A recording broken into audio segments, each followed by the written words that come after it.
We've got pictures to show folks as well, because there are furniture pieces now that are coming with a way to beautifully have your TV not ruin your decor. So you see here the art is prominent. Take a look at the next picture.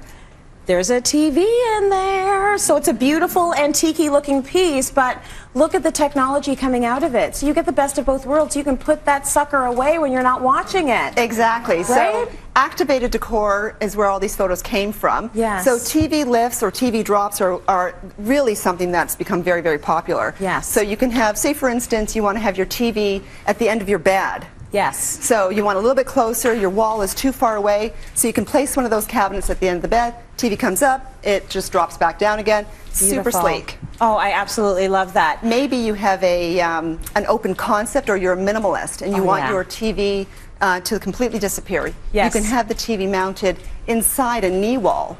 Okay. So there's no cabinet, it's super simple. Yeah. And it just again disappears. Okay, so there's also the TV, so there's that there. The TV came out of the ceiling.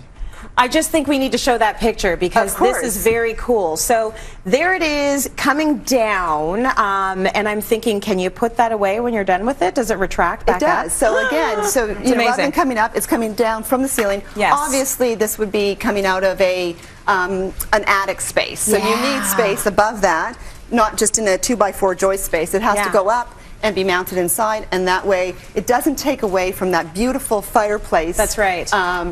So it gives it, again, a concealed look. I would be such a show-off with that. Okay.